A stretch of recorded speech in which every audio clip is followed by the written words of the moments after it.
24 రాత్రి 11 గంటలకు ఇన్సిడెంట్ జరిగింది. మరుసటి రోజు మధ్యాహ్నం దాదాపు 1-2 గంటల ప్రాంతంలో అక్కడ చేరుకున్నటువంటి పాస్టర్లు ఈ మరణమా అంటే ఇది హత్యనా లేకపోతే ప్రమాదమా అనుమానాలు ఉన్నాయనే వాయిస్ వచ్చింది.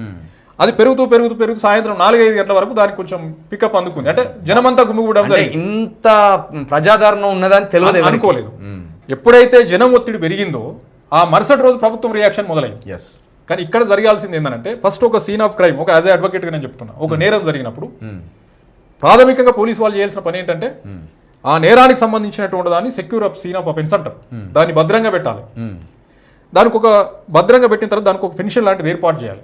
ఇది నేర స్థలము, ఇది ఎన్ని మీటర్లు ఉంది, దీని చుట్టూ ఎవరు అడుగు పెట్టకుండా చూడాలి. తర్వాత సెకండ్ స్టెప్ ఏముంటుందంటే దాన్ని స్కెచ్ చేయాలి. ఏం స్కెచ్ చేయాలి? డెడ్ బాడీ పడి ఉందంటే ఆ డెడ్ బాడీ తల ఎక్కడ ఉంది, కాళ్ళు ఎక్కడ ఉన్నాయి, రైట్ హ్యాండ్ ఎక్కడ ఉంది, లెఫ్ట్ హ్యాండ్ ఎక్కడ ఉంది, ఆ సరౌండింగ్లో ఉన్నటువంటిది ఏమైనా వస్తువులు ఉన్నాయా, ఆ వస్తువులు ఉంటే నేరానికి సంబంధించిన వస్తువులు అనుమానించబడేటువంటి అవి రాయాలి. కర్ర ఉంది, రాడు ఉంది, ఓ చైన్ ఉంది, ఓ కత్తి ఉంది, ఇది చేయాలి. ఇది చేసినాక మూడోది ఏంటంటే ఏదైతే సైంటిఫిక్ ఎవిడెన్స్ కలెక్ట్ చేయాలి. అంటే అక్కడ ఏమైనా రక్తం చుక్కలు పడ్డా, చిన్న కర్షిప్ పడ్డా, లేకపోతే దువ్వెన పడ్డా, ఎందుకంటే దాని మీద కూడా డిఎన్ఏస్ ఉంటాయి కాబట్టి, ఏదైనా సెల్ ఫోన్ పడ్డా ఇది సీజ్ చేయాలి. తర్వాత ఏంటంటే డాక్యుమెంటరీ ఎవిడెన్స్ కలెక్ట్ చేయాలి. ఏం చెప్తుంటే మీరు వీడియోగ్రాఫ్ తీయాలి, ఫోటోగ్రాఫ్ తీయాలి. ఇది ఎప్పుడు సీన్లోకి మనం పోయిన వెంటనే చేయాల్సిన పని.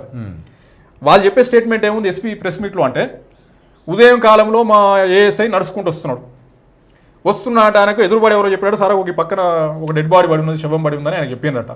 ఆయన ఎస్ఐకి ఫోన్ చేస్తే ఎస్ఐ వచ్చిండట. ఎస్ఐ ఒక డాక్టర్కి చెప్తే ఆయన వచ్చి అవును నేను ఆల్రెడీ చనిపోయిందని చెప్పిండట. చెప్పిన తర్వాత మిగతా ప్రాసెస్ మొదలైందని నేను చెప్తున్నాడు. అక్కడ ఉన్నటువంటి వాళ్ళు చెప్పే విషయం ఏంటంటే ఈ డెడ్ బాడీ దగ్గరికి ఎవడు పడితే వాడు పోయిండు, ఎవడు పడితే వాడు హెల్మెట్ టచ్ చేసిండు, ఎవరు పడితే వాడు ఉన్నటువంటి అనుమానాస్పదంగా ఉన్నటువంటి కర్రలను టచ్ చేసిండ్రు, ఎవరు పడితే వాళ్ళు సీన్ అంతా డిస్టర్బ్ చేసిండ్రు. రేపు ఎవరి ఫింగర్ ప్రింట్ నువ్వు ఐడెంటిఫై చేస్తావు? అయిపోయింది.